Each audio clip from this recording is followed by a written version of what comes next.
Good morning student, my name is Ramandeep Kaur.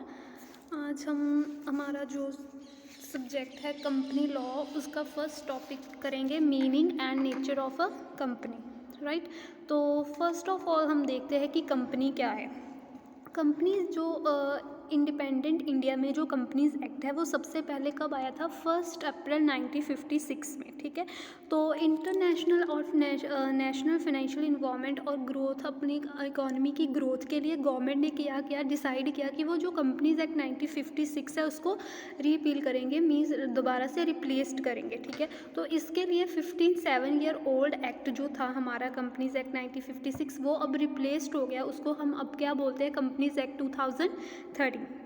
Right, तो जो companies act 2013 है उसमें 29 चैप्टर्स हैं, 470 सेक्शन है और 7 शेड्यूल्स हैं। राइट, तो हम फर्स्ट ऑफ ऑल देखते हैं कि मीनिंग क्या है कंपनी का।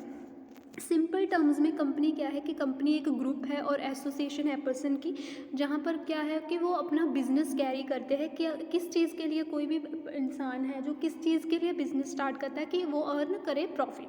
राइट, तो कंपनी का सिंपली मीनिंग क्या है कि कोई भी ग्रुप ऑफ पर्सन और एसोसिएशन ऑफ पर्सन जो एक बिजनेस कैरी करते हैं ताकि वो क्या है प्रॉफिट कमा सके। राइट, तो डेफिनेशन क्या है कंपनी की? Section 2 subsection 20 of companies act 2013 क्या डिफाइन करता है कंपनी का? मीन्स कि कंपनी क्या है कि कंपनी जो इस एक्ट 2013 एक्ट के अंदर इनकॉर्पोरेट हुई है और जहाँ कोई भी प्रीवियस कंपनी लॉ है उसके अंदर जो इनकॉर्पोरेट हुई है वो क्या है? कंपनी। ये जो डेफिनेशन है इसमें कंपनी का मीनिंग जो है वो एग्जैक्टली डिफाइन नहीं किया गया। राइट, तो नेक्स्ट जो डेफिनेशन है वो लॉर्ड जस्टिस की है। ठीक है, प्रोफेसर हैने की। आपको जो भी डेफिनेशन ईजी लगे वो आप कर सकते हो। ठीक है, मैं आपको प्रोफेसर हैने की डेफिनेशन समझा देती हूँ। Professor Haney define company as a company is an incorporated association which is an artificial person created by law having a separate entity with the perpetual succession and a common seat। ठीक है, professor हैने क्या कह रहे हैं कि company क्या है?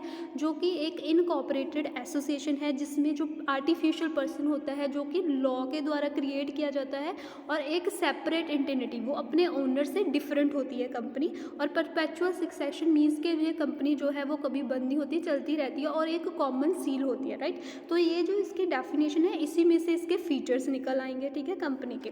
तो नेक्स्ट हमारे पास क्या है? Characteristics of a company, features of a company. ठीक है, तो जो on the basis of the above definition we can explain the characteristics of a company as followers. ठीक है, तो फर्स्ट जो है वो है इनकॉर्पोरेटेड एसोसिएशन। ठीक है, कंपनी और ग्रुप ऑफ, ठीक है, जो कंपनी है, जो ग्रुप है और एसोसिएशन है पर्सन की, अगर वो अपने आप को कंपनीज एक्ट 2013 के अंडर अपने आप को रजिस्टर्ड करवाते हैं तभी उस कंपनी की जो है वो एग्जिस्टेंस मानी जाएगी।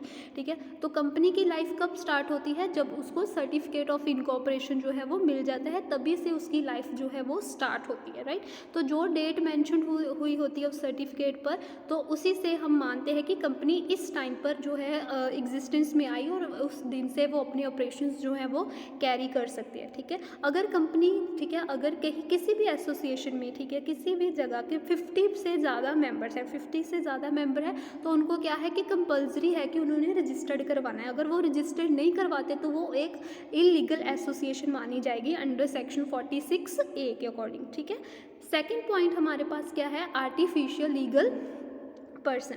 कंपनी को क्या है? जो एक प्रोसेस है, ठीक है, कंपनी कैसे क्रिएट की जाती है? एक प्रोसेस के थ्रू क्रिएट की जाती है। ठीक है, जिसमें हमें लीगल फॉर्मेलिटीज़ जो होती है वो फुलफ़िल करनी होती है। उसके अगर हम फुलफ़िल करते हैं तभी हमारी जो कंपनी है वो क्रिएट होती है। जैसे हम इंडिविजुअल हैं, हमारा नेचुरल बर्थ होता है, कंपनी का ऐसे नहीं होता। तो इसलिए इसको हम क्या बोलते हैं कि एक आर्टिफिशियल पर्सन होता है जिसको क्रिएट किसने किया होता है? लॉ ने। ठीक है, जिस पर क्या होता है कि एक आर्टिफिशियल लीगल पर्सन होता है जिसके पास हम जैसे इंडिविजुअल के जैसे राइट होते हैं, जो हमारे पास राइट है वैसे ही वो कंपनी के पास भी होते हैं। ठीक है, कंपनी जो है इनविजिबल है, इंटेंजिबल है, इमॉर्टल है और बट फिक्टिशियस नहीं है। ठीक है, फिक्टिशियस मीन्स कि इमेजिनरी। ठीक है, इमेजिनरी नहीं है, इसमें रियल एग्जिस्टेंस होती है। ठीक है, तो therefore it has to depend upon the natural person.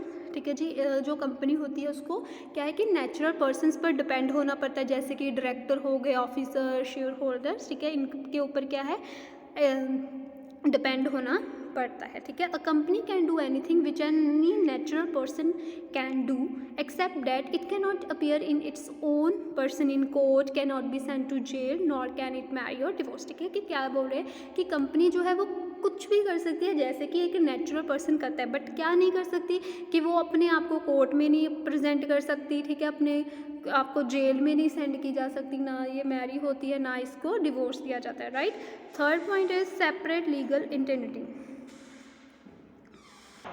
Third is separate legal entity, ठीक है। जब कंपनी इनकॉर्पोरेट हो, ठीक है, वो बाकी पर्सन्स की तरह ही उसे ट्रीट किया जाता है, ठीक है। तो जो पर्सनैलिटी कंपनी की जो पर्सनैलिटी होती है, जो उसके जो भी क्रिएटर्स हैं, जो भी प्रमोटर्स हैं, शेयर होल्डर्स हैं, उनसे वो डिफरेंट होती है, ठीक है। मीन्स क्या है कि शेयर होल्डर डिफरेंट होता है और कंपनी जो है वो डिफरेंट होती है, राइट। इसमें एक मैं आपको एग्जांपल दे देती हूँ सिंपली कि we can say that if you give a loan to a company, you are not giving the loan to the members और directors of the company, you can recover the loan from the company only and non one else, right. क्या बोल रहे हैं कि अगर आपने आप company को लोन दे रहे हो, ठीक है, किसी भी कंपनी को आप लोन दे रहे हो, तो you are not giving the loan to the members, ठीक है, कि आप उस कंपनी के मेंबर्स को नहीं लोन दे रहे, ना ही उसके डायरेक्टर्स को लोन दे रहे हो। आप जो लोन है वो रिकवर कहाँ से करोगे? सिर्फ और सिर्फ कंपनी से रिकवर करोगे, आप उसके शेयर होल्डर से, ठीक है, आप उसके डायरेक्टर से जो है लोन रिकवर नहीं कर सकते, क्योंकि शेयर होल्डर और कंपनी जो है वो दो डिफरेंट चीज़ें होती हैं, ठीक है। इसलिए क्या है कि सेपरेट लीगल इंटेनिटी, कि अगर आपने लोन देना है तो वो आप कंपनी को दोगे और कंपनी से ही रिकवर करोगे, राइट। नेक्स्ट इसका केस है अब्दुल हकीक वर्सेस दास माल, ठीक है। तो इस केस में क्या था कि he was employed as a peon in a company, ठीक है, वो पियन था कंपनी का, ठीक है। उसकी वेजेस जो है वो अनपेड थी, उसको वेजेस नहीं मिली, इसलिए उसने स्यूड कर दिया, केस कर दिया मैनेजिंग डायरेक्टर और सेक्रेटरी ऑफ द कंपनी, ठीक है, कि उसको उसकी वेजेस नहीं मिली, इसलिए उसने मैनेजिंग डायरेक्टर को और सेक्रेटरी को जो है वो केस कर दिया उसके ऊपर। तो हुआ क्या कि जो क्लेम रिकवरी, जो वेजेस का क्लेम था वो which are due from a company, means के जो जो वेजेस थी वो उसको कहाँ से मिलनी थी? कंपनी पर। और वो क्या है, वो कंपनी को उसने स्यूड नहीं किया, उसने किसको स्यूड किया? उसने मेंबर्स को। वो क्या कर सकता, वो कंपनी को स्यू करता तो उसका क्लेम रिकवर हो भी जाता, लेकिन उसने क्या किया है, मैनेजिंग मेंबर्स डायरेक्टर्स जो है उसको कर दिया, स्यू कर दिया, उनके ऊपर केस कर दिया, तो जिसकी वजह से उसका जो क्लेम है वो रिकवर नहीं हुआ, ठीक है। तो उसने केस किसके अगेंस्ट करना था? सिर्फ और सिर्फ कंपनी के अगेंस्ट, राइट। नेक्स्ट पॉइंट है हमारा सेपरेट प्रॉपर्टी।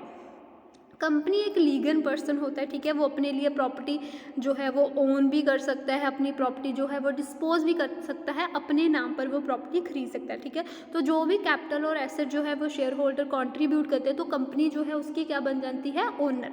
कैपिटल और एसेट्स की वो ओनर बन जाती है, ठीक है। तो जो ओनरशिप होती है प्रॉपर्टी की वो सिर्फ और सिर्फ कंपनी के पास होती है, उसके शेयर होल्डर के पास जो है कंपनी की प्रॉपर्टी की ओनरशिप्स नहीं होती, राइट। तो इसमें एक केस था Macaura versus northern insurance company limited, ठीक है। जो मैक्यूरा था वो टिम्बर कंपनी के शेयर्स थे उसके पास, ठीक है। तो he was also major creditor था कंपनी का, ठीक है, क्रेडिटर था।